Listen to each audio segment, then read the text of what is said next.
Good evening, everyone. I'm meteorologist Catie McNeil. You've now clicked on the Weather Now link, and let's jump right into it.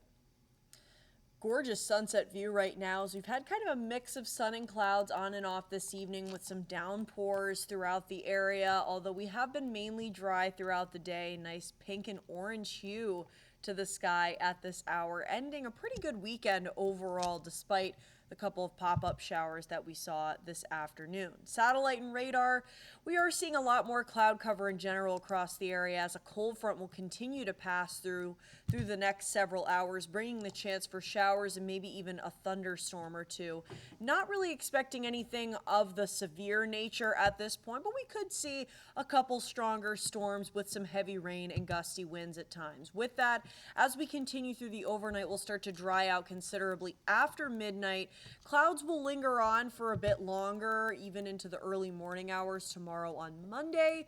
But with that in mind here, we're looking at a really nice day tomorrow, but it will be noticeably cooler and less humid, so it'll feel more like fall as we head towards the afternoon hours with your highs only in the lower 70s throughout the day. This is in lieu of this cold front ushering in a much cooler air mass from Canada with high pressure sliding in through the next several days. With that, our evenings will be much cooler as well, back down into the upper 50s. With that, your temperature trend, as I mentioned, the next several days staying below average. Your average high this time of year is still in the lower 80s and will be about 10 degrees below that Monday through Thursday before things start to warm up a bit towards the weekend. Hurricane Erin is still a Category 3 hurricane. It did weaken a bit here as it's undergoing an eye wall replacement cycle. It's expected to potentially increase in strength once again in the next day or so before starting to gradually weaken as it turns northeast away from the mainland and enters cooler waters.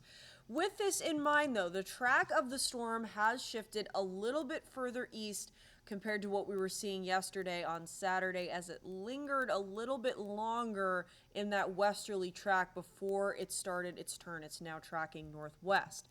With that in mind, although here in southern New England we're not seeing any direct impacts, we are going to be seeing large waves across the board, across the eastern seaboard here, all the way down through the Carolinas and the Southeast.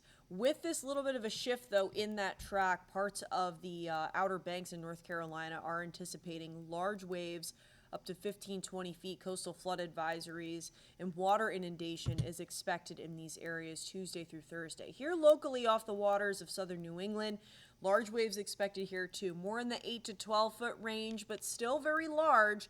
Could cause some coastal flooding issues. We'll keep you guys updated on that, as well as just large crashing waves on the coastline. So want to avoid going near rocks and jetties as you could get easily swept away by any large waves. Conditions could be dangerous. So even though the actual conditions outside will be fairly quiet this week, the waves will be dangerous, as well as that surf and rip current risk kind of right on through Friday before things start to improve towards the weekend as the storm pulls away.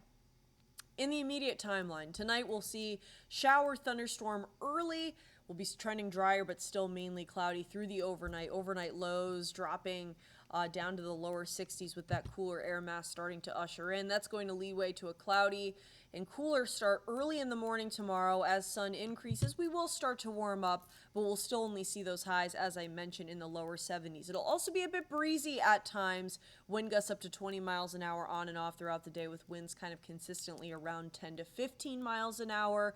So feeling a little bit cooler. Might even want to wear a light jacket as we're not used to these temperatures. It's been much warmer, very seasonable or above average the last couple weeks, but it'll still be pleasant out there. Pretty nice day overall despite the cooler temperatures. And again, looking ahead, we will be seeing that cooler trend the next several days. And as far as Hurricane Erin goes, good news is no direct impacts from the storm, but we're expecting those large waves to start amping up as we head towards around Wednesday and especially on Thursday. And of course, we'll have updates for you guys both on air and online at WPRI.com.